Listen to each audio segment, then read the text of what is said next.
So when you mention old habits, what type of habits? Because, for example, a habit of mine, which I've been doing, I think, since I can remember, I always put my socks on my right foot first.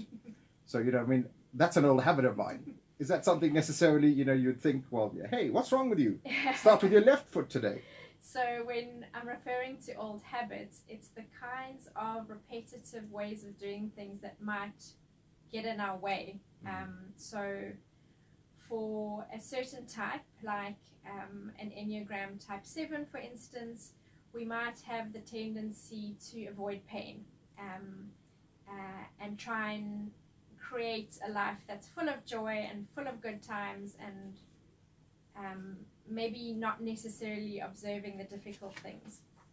And we could, of course, argue, well, that's all great and fine, and we could carry on our lives thinking that that's serving us. But sometimes when we notice that that habit's actually holding us back because we're not committing to things, we're not following through, we're constantly chasing the goodness, that's what I mean by a habit that's actually not really serving us. So earlier on, 30 seconds ago, you mentioned Enneagram 7. And this is great terminology for you, but I want to know what's Enneagram 1, 2, 3, 4, 5, 6, 8, and 9. So maybe just take the opportunity to explain what are the 9 styles. So when you mention Enneagram 7, I know that you are visionary, for example. Yes, absolutely. So let me start with 1 and just quickly whiz round. Right. And if you Google Enneagram, you'll see there's often different language used to describe the 9 types, which is why a lot of people just refer to them by the number. But in my world, we talk about the 1 as the strict perfectionist. So for them, they are very focused on doing the right thing. They see the world in terms of good and bad, right and wrong, and for them, they're very motivated by wanting to do the right thing. So these are the perfectionists. Yes. In number 1. Yes. So how would you find out which category or which style is pertaining to an individual? So what would I need to do? Let's say I take up Enneagram. Is it a test, a psychometric thing? Are you evaluating, are you looking at me through a one-way mirror? And how would you align me to one of those 9 styles? So there are 2 schools of thought on that. The one school of thought is that you need to go through the whole journey yourself. You need to explore, you need to uncover, you need to read, you need to study, right. And that you need to identify the type that you resonate with on your own, because that's part of the journey.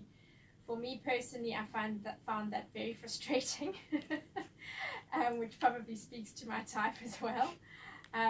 But also because I think a lot of what we learn is the blind spots that, of course, we didn't know that we had. So it can be really difficult to identify your own type because your blind spots are hidden. You don't realize the behaviors or the things that are holding you back. So the other school of thought is to take a test.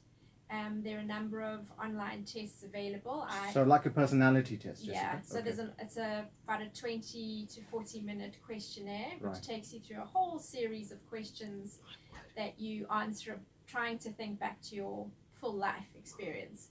And some of them are incredibly accurate. So the test that I recommend, for instance, they are doing ongoing work in terms of developing and fine-tuning that algorithm, so that the accuracy of those tests is now sitting at around 96%. Wow. Okay, so let's go back to the styles. Number 1 then was the perfectionist. Yes. Okay. And then number 2 is the considerate helper. So for the considerate helper, the primary motivation is to be liked and appreciated by people. For number 3, it's about the competitive achiever. Right. And for them, it's very much about goals and outshining other people or outshining themselves. So they're very competitive. They want to achieve things. They want to win all the time. Yeah, and sometimes it's not about beating other people, but it might be about beating their own personal goals, right. Or making sure that they're constantly bettering themselves. Which is not a bad thing. I Absolutely mean, if you set not. Goals and objectives, you want to exceed them, right? But life is cruel sometimes because you don't always reach those objectives. But it's okay to have dreams. And generally, they say vision, it needs to be big blue sky. You shouldn't really always achieve your vision. Would you agree with that? Because some of the business coaches I've interacted with over the years have said, have this big blue sky vision for the company. If you don't get there, that's fine, but at least have something big to aspire to. What's your thoughts? I'm not sure that I agree that you shouldn't achieve your vision. Personally, I'd find it incredibly frustrating if I was constantly on the search and I never reached a place of satisfaction.